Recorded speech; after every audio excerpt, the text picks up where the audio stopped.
Joe, it's Charles. Sorry, not looking in the camera. Thank you again for the comment, just reading it. So, let's see. We use words precisely even though we know others aren't listening precisely and aren't able to. Exactly. Like I said, I just have chosen words just to see how and what people are listening to. I totally agree with that. The evolution is the revolution. And that's, again, the problem. Like, that's what I feel like everybody believes. But whenever the revolution occurs and I ask myself, was there any evolution?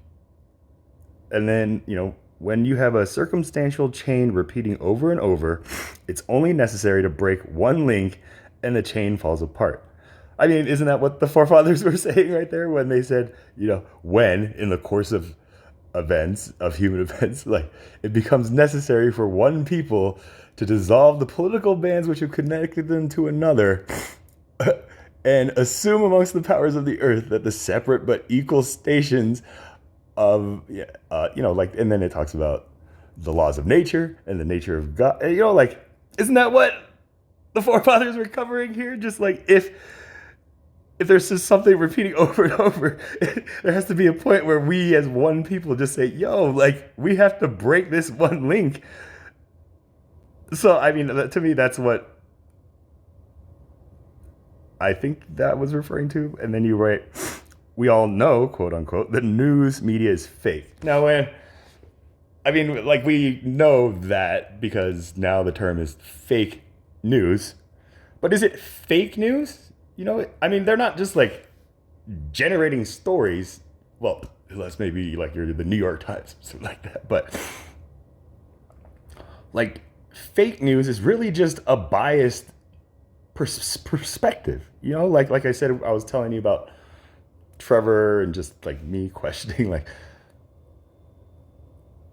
why are they just trying to point out the racist like undertones of like all that's going on, so I mean, when it comes to just news is fake, it's just it's a biased perception based on whatever, so that's my opinion on that. And then you're right, we quote unquote know they always lie if there's a political gain to be had. I mean, that's what just do we know that though? Like, but we haven't yet evolved to the point where we really act like we know. I mean, that's again, like, it's just, that's the point we evolved to. We just act like we know because that's what the TV tells us. Like, that's the evolution that the revolutions we've gone through before have taken us to. So, which is why I just say, like, we just need an evolution, just an evolution, not from a revolution or anything, just an evolution, we're still programmed to react to their pronouncements as if they had merit because we think everyone else believes them. And that's interesting. Like, is that one, like, the reason, I was pondering a theory, like, with vaccines and stuff like that. And it's just, why are people who are vaccinated so concerned, quote unquote, about people who aren't vaccinated? Like, the vaccination guarantees that if you have it, you are protected from COVID. And then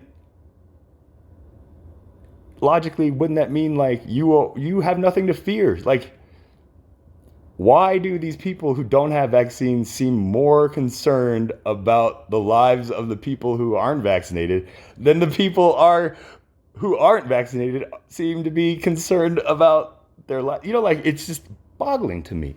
And the reasoning that I can only like use to explain that is just like, I think it's a fear that maybe these parents, especially, who are like, I vaccinated my children because that's what I was told to do, and everybody else was doing it, and I did it. But what if like these people who aren't vaccinated like end up showing me that I chose the wrong thing? And like, I don't know if that makes sense, but that's the fear that I see driving like this compassion for the unvaccinated. Does that make sense? Like Christians again too. Like I feel like everybody wants to try to convert like you into a Christian, because if everybody's not a Christian, then there is already like a sense of doubt created that, uh-oh,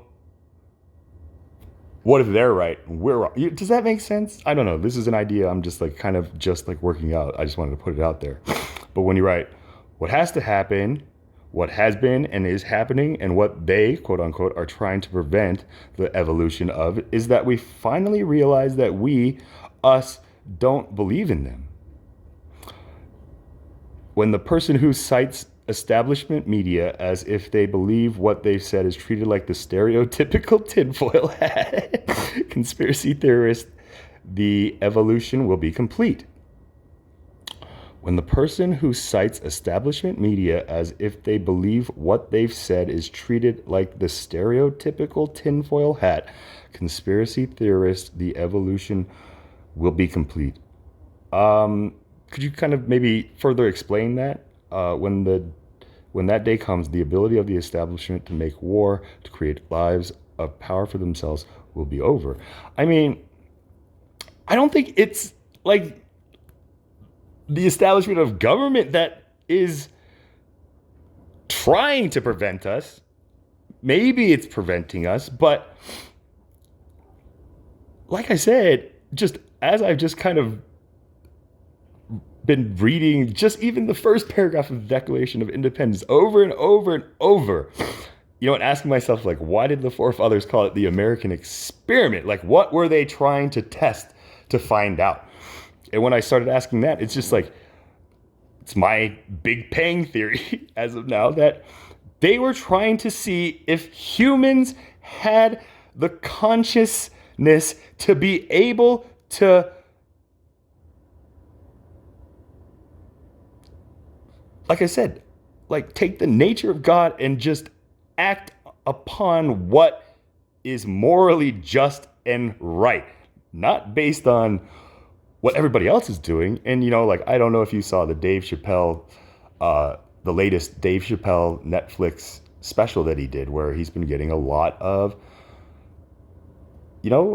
flack about his stance on, his transphobia. But he talks about in the special a former slave who was granted his freedom by his master after his master had passed away. And along with granting him freedom, the slave owner gave him a good chunk of land, which that former slave, because he was actually, very smart about farming, is what Dave Chappelle said, he was able to take that land and turn it into a very successful, profitable plantation during that time. And Dave Chappelle just points out that the shocking part is that this man, who was a former slave and then, granted all this stuff, this privilege that no other slave had, took that privilege, created the same thing that, his oppressors created and kept him under, and then took that success, and rather than sharing that privilege with, his fellow, still captive slave, brothers, the man just ended up being one of history's most ruthless slave owners and slave masters, which Dave Chappelle's just like, that is just troubling. How does somebody who experienced all that pain, all that suffering, and then also then experiences the joys of the freedom, and then just takes that power and uses it against his people? That's the problem. When these forefathers drafted this out, to me, it's just let's see how people choose to interpret it. Ultimately, it's just, it's a clear sign of how we can look at somebody's moral compass. Does that make sense? thank you again for writing this, because yeah, I mean, I love talking with you, Joe. Like, thank you so much. Like, I just always love this because you always get me thinking. So yeah, I hope you enjoyed this video and hope to hear from you soon.